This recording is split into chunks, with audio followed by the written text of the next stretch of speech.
पर मैं हूं आपके साथ आकांक्षा पांडे। वक्त हो गया है मध्य प्रदेश के नंबर 1 बुलेटिन का, मेरा मध्य प्रदेश का। तो मध्य प्रदेश की हर खबर का पूरा अपडेट आप तक पहुंचाएंगे और शुरुआत उस खबर के साथ जिसने पूरे मध्य प्रदेश में बवाल मचा रखा है।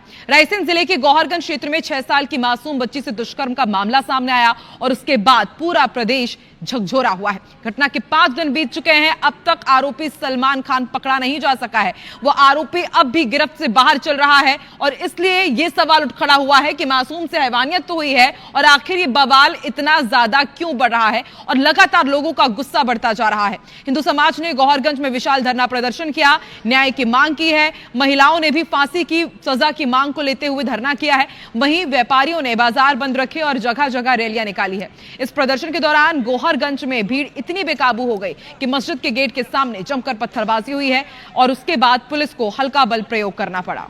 वहीं मंगलवार देर रात सीएम डॉक्टर मोहन यादव ने पीएचक्यू में कानून व्यवस्था को लेकर अधिकारियों की बैठक ली।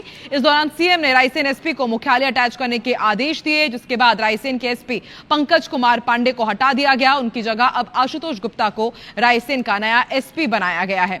राष्ट्रीय मानव अधिकार आयोग ने इस जघन्य अपराध को मानव अधिकारों का खुला उल्लंघन बताया। रायसेन के डीएम और एसपी को नोटिस जारी किया है और आयोग ने 10 दिन के अंदर रिपोर्ट तलब की है। सलमान है, उसकी गिरफ्तारी के लिए हमारे कम से कम 10 से 11 टीम जहाँ भी हमें कुछ सूत्र मिल रहा है भेजी जा रही हैं। आरोपी को पकड़ लेना है। जनता की जो आपके द्वारा आपका कहना है कि आक्रोश है, निश्चित है। अभी वो लोग और 6 साल की मासूम से रेप के मामले से जुड़ा हुआ एक और अपडेट आपको बता दें। आरोपी सलमान का सीसीटीवी फुटेज सामने आया है। वारदात के बाद का ये सीसीटीवी फुटेज बताया जा रहा है। वो एक रोड में पहुंचता है, आप देखिए पांजड़ा जोड़ बताया जा रहा है कि यहां पर दुकान से वो सिगरेट खरीदता है और दुकान पर जब स्थानीय लोग उसे पहचान लेते हैं तो वो अपनी जान बचाने के लिए, उनसे बचने के लिए तुरंत वहां से फरार हो गया, जंगल की ओर भागा है। ये भी जानकारी मिल रही है। आरोपी सलमान खान का ये नया सीसीटीवी फुटेज जो इस वक्त आप देख रहे हैं, पांजड़ा जोड़ पर ये रोड से सिगरेट खरीदता है और जब दुकान पर स्थानीय लोग इसे पहचानते हैं तो तुरंत वहां से फरार हो गया। पकड़ने के लिए लोग जब इसे दौड़े तो तेजी से जंगल की ओर भाग गया।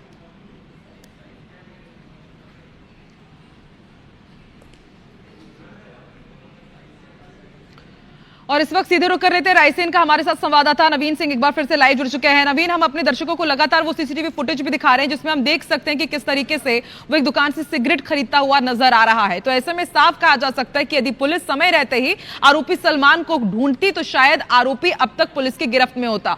अब क्या कुछ स्ट्रैटेजी अपनाई जा रही है, कैसे आरोपी सलमान खान को पकड़ा जाए? और एक और बड़ा सवाल कि अभी किस तरह के हालात है रायसेन में, क्योंकि पुलिस तो दावा कर रही है कि सब कुछ अंडर कंट्रोल है, लेकिन हालात यहां पर बद से बदतर होते हैं। पथराव हमने देखा, नारेबाजी देखी, अभी कैसी है वहां पर कंडीशन बताइए।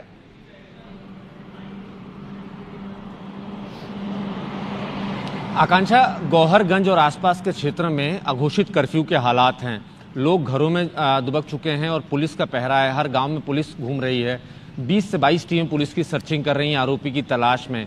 और सीधे तौर पर आकांक्षा, मध्य प्रदेश की पुलिस पर सवाल खड़े हो रहे हैं और सवाल खड़े करने वाले इसी गांव के लोग हैं और आसपास के गांव के लोग हैं जो ये कह रहे हैं कि 5-6 साल की बच्ची के आरोपी को, जिसने उसके साथ दुष्कर्म किया, दरिंदगी की, 5 दिन बाद भी पुलिस नहीं खोज पाई है। अब मैं आपको दिखाता हूँ। इस वक्त मैं हूँ जिस जगह पर, वहाँ से लगभग 5 किलोमीटर दूर वो गांव है और उस गांव का जंगल है जहाँ उस 6 साल की मासूम के साथ दरिंदगी हुई। मैं इसलिए, चूँकि सलमान उसको चॉकलेट का लालच देकर उसको घर से ले गया था। 7:30 बजे उसके परिजन आसपास खोजने पहुंचे और उसको जब ये जानकारी मिली कि वो लापता है, उसके बाद 8:30 बजे बच्ची जंगल में मिलती है और खून से लथपथ, उसकी हालत ख़राब थी। और फिर उसके बाद गौहरगंज थाने ले जाया जाता है, अस्पताल ले जाया जाता है, फिर थाने, फिर भोपाल हमीदिया अस्पताल पहुंचता है। लेकिन इस बीच में आकांक्षा, इसी गाँव से लगभग 5 किलोमीटर दूर जहाँ वारदात, पूरा हंगामा हुआ था गौहरगंज में। तमाम परिजन, गाँव के लोग उसके वहाँ खड़े थे और आरोपी सलमान इस दुकान पे आया हुआ था आकांक्षा, और इसी दुकान से उसने सिगरेट मांगी दुकानदार से। आप सीसीटीवी में भी देख रही होंगी, जो टेलीविजन स्क्रीन पर चल रही है वही दुकान है। तो यहाँ से उसने सिगरेट मांगी और जो दुकानदार हैं उन्होंने सिगरेट भी दी उसको, और सिगरेट दी और पीछे ठीक दुकान के ठीक सामने कुछ बाइक वाले लोग आके खड़े हुए। तो उस वक्त तक उसकी फ़ोटो वायरल हो चुकी थी सोशल मीडिया पर कि सलमान बच्ची को चॉकलेट देने का बहाना लेकर घर से गया है और बच्ची इस हालत में मिली है और जल्दी इसको पकड़ें, जिसे भी सलमान दिखे तुरंत उसको पकड़ लें। तो सलमान, जैसे ही उन लोगों ने देखा कि ये तो वही आरोपी है सलमान जिसकी फ़ोटो सोशल मीडिया पर चल रही है। और देखिए आप अगर गौर करेंगी आकांक्षा, दर्शक भी अगर गौर करेंगे तो सीसीटीवी फुटेज पे जो टॉप पे राइट हैंड साइड के टॉप पे जो चल रहा है, तारीख भी लिखी हुई है उसमें और समय बज रहा है 8:58 6:30-7 बजे वो आरोपी वारदात को अंजाम दे चुका था और 9 बजे वो इस दुकान पर आकर सिगरेट खरीद रहा था। तो यहाँ से उसने जैसी सिगरेट की खरीदी तो कुछ बाइक वाले लोग आसपास के उन लोगों ने उसको पहचान लिया और जब उसको पहचाना और उसको चिल्लाया उसको पकड़ने के लिए आकांक्षा, तब वो यहाँ से भागा है। और यहाँ से भागा है तो कुछ लोगों ने, जो ग्रामीण है, जो बाइक वाले लड़के थे, उन लोगों ने उसको दौड़ाया, उसको पकड़ने की कोशिश की और दुकानदार भी अंदर से बाहर निकले जब उन्होंने देखा कि इस तरीके से हंगामा हो रहा है उसको पकड़ने के लिए, तो यहाँ से वो इस तरफ भागा है आकांक्षा। और ये बिनेका बाड़ी बरेली की तरफ ये रूट जाता है। ये नेशनल हाईवे है और ये सब नेशनल हाईवे के आसपास सब जंगल है, जंगली एरिया है। विंध्याचल पर्वत श्रृंखला इसी क्षेत्र में है और यहीं से वो अचानक गायब हो जाता है और पुलिस को इन्फॉर्म किया जाता है। लोग जिन लोगों ने उसको दौड़ाया, पकड़ने की कोशिश की, उन लोगों ने पुलिस को इन्फॉर्म किया और पुलिस भी आई और पुलिस हालांकि देरी से पहुंची, लेकिन पुलिस ने फिर सर्चिंग की। चूँकि उस वक्त पुलिस के पास बल कम था और मौके की नज़ाकत को भी समझना था, तो पुलिस ने अपनी तरफ से कोशिश की, लेकिन कामयाबी हाथ नहीं लगी। और कामयाबी तो आकांक्षा 5 दिन बाद भी हाथ नहीं लगी। कितने घंटे गुजर गए, कितने मिनट गुजर गए और बच्ची एम्स में अभी भी उसकी हालत ठीक नहीं है। उसके पेरेंट्स, उसके परिजन अभी भी एम्स में उसके पास बने हुए हैं। तो जाहिर तौर पर आकांक्षा सवाल खड़े होते हैं जब उसकी लोकेशन, आखिरी बार वो इसी दुकान पर देखा गया है और 9 बजे देखा गया है और लोगों ने अगर पुलिस को इन्फॉर्म किया है तो आप अंदाजा लगाइए कि पुलिस पास में भी जाकर गिरफ्तार नहीं कर पाई। आसपास आगे जाने के बाद भी बिनेका, एक नहीं कई स्तर पर यहाँ पर पुलिस ने लापरवाही की है और इसलिए तो शायद यहाँ पर लोग इतने ज्यादा आक्रोशित हो गए कि एक नहीं 2-2 दिन तक उन लोगों ने इस तरह से यहाँ पर प्रदर्शन किया। आज पत्थरबाजी भी की गई। यदि सही समय पर पुलिस पहुंच जाती, उसे पकड़ लेती, सही तरीके से काम करती, तो शायद आज वो पुलिस की गिरफ्त में होता। आप नजर बना के रखिएगा नवीन, आगे अपडेट आपसे लेते रहेंगे। फिलहाल शुक्रिया पूरी जानकारी के लिए। तो देखिए हमारे संवाददाता नवीन थी और किस तरीके से यहाँ पर पुलिस की लापरवाही भी सामने आई। आपको बताते हैं कि अब तक इस पूरे मामले में हुआ क्या है। दरअसल 21 नवंबर की शाम एक 6 साल की बच्ची अपने घर के बाहर खेल रही थी।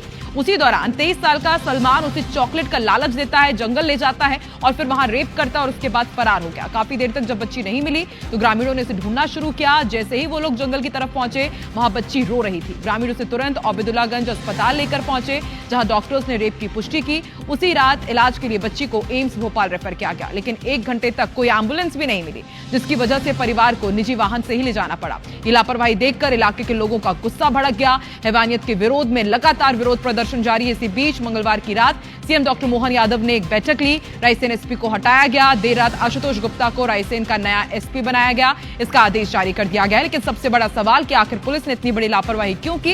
यदि समय रहते ही तमाम कदम उठा लिए जाते तो शायद आज आरोपी सलमान खान पुलिस की गिरफ्त में होता और इस तरह की पथराव की तस्वीरें, इस तरह से प्रदर्शन की तस्वीरें सामने नहीं आती। सीधी के जिला अस्पताल की तस्वीरें दिखाते हैं, जिसे देखने के बाद आप भी कहेंगे कि मध्य प्रदेश के सरकारी अस्पतालों के तो भाई हाल बहुत ज्यादा बेहाल है। यहां पर एक मरीज के इलाज में लापरवाही की तस्वीरें सामने आई। बताया जा रहा है कि एक मरीज रीढ़ की हड्डी के तेज दर्द से तड़प रहा था, उसको समय पर इलाज नहीं मिला। इलाज तो छोड़िए, उसे स्ट्रेचर तक नसीब नहीं हुआ। आरोप है कि भर्ती होने के बाद भी ना तो यहां पर डॉक्टर पहुंचे, ना ही कोई उपचार करने के लिए पहुंचा। ऐसे में खुद मरीज बेचारा घसीटते हुए देखिए किस तरीके से आगे डॉक्टर के पास जाने की कोशिश कर रहा है। ये तस्वीरें किसी को भी शर्मसार करने के लिए काफी है। इस दौरान किसी ने मरीज का वीडियो बनाया, सोशल मीडिया में वायरल कर दिया, जो कि अब तस्वीरें तेजी से वायरल हो रही हैं। हालांकि उनका स्वास्थ्य ज्यादा खराब होने पर परिजन उसे घर लेकर चले गए हैं। मरीज कमरजी गांव का रहने वाला बताया जा रहा है। मामले में जिला अस्पताल के सिविल सर्जन डॉक्टर एसबी खरे ने मरीज की दिमागी हालत ठीक नहीं होने की बात कही है। साथ ही ड्यूटी पर तैनात डॉक्टर से जवाब तलब करने की भी बात कही। जात रहना यहाँ से कोई दवा नहीं थी तो जा रहे थे बताने कि सिस्टर दर्द हो रहा है। बाथरूम में गए तो पानी नहीं था, तो वहाँ गिर गए तो सूजी मेरी टेढ़ हो गई, तो वही निकलवाने के लिए जा रहे थे कि मेरा नोजा टेढ़ हो गया है। नर्स कोई सब सो रहे थे, बोले कि रात में दवाई भी नहीं होती है। रात को भी गया, कल आज भी गया। वैसे इस प्रकरण को मैंने संज्ञान में लेते हुए सभी ड्यूटीरत लोग इंक्लूडिंग डॉक्टर, नर्स और वार्ड बॉय को नोटिस आज ही जारी किया। उनसे एक्सप्लेनेशन लेंगे हम, स्पष्टीकरण, और हम इसमें अगर कोई हमारी कमी रही है या हमारी तरफ से कोई लापरवाही तो मैं कार्रवाई इसमें निश्चित करूंगा।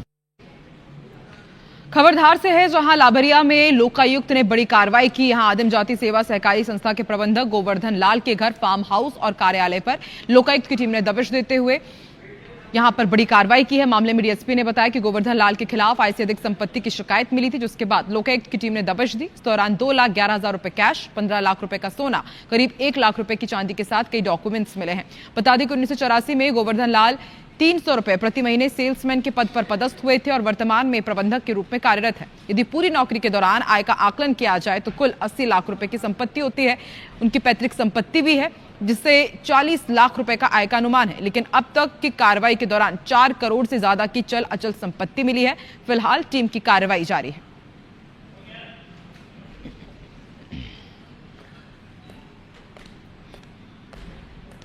महोदय की आदेशानुसार उनकी सहमति से ये हमारी 3 टीमें, इनकी 3 अलग अलग प्रॉपर्टियों की पर लगातार एक साथ छापेमारी की, आज कार्रवाई की गई। जिस पद पर वर्तमान में ये सेवारत हैं और उस पद के जो सैलरी बनती है इनकी, उस हिसाब से निश्चित रूप से जो यहाँ पर उनकी संपत्ति अर्जित की हुई है उसके प्रथम दृष्टया तो ये प्रतीत होता है कि निश्चित रूप से आय से अधिक संपत्ति का मामला बनता है।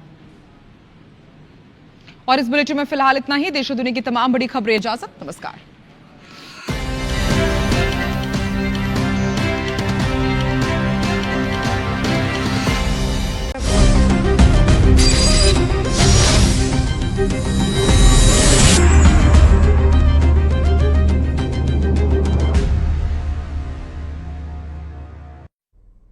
और अब बात हमारी खास पेशकश की होगी, आपका शहर आपका माइक। हम उठाएंगे आपकी आवाज, आपकी समस्याओं को प्रशासन तक पहुंचाएंगे। ये एक मुहिम है जनता से जुड़ी समस्याओं के लिए। आज इसी कड़ी में हमारी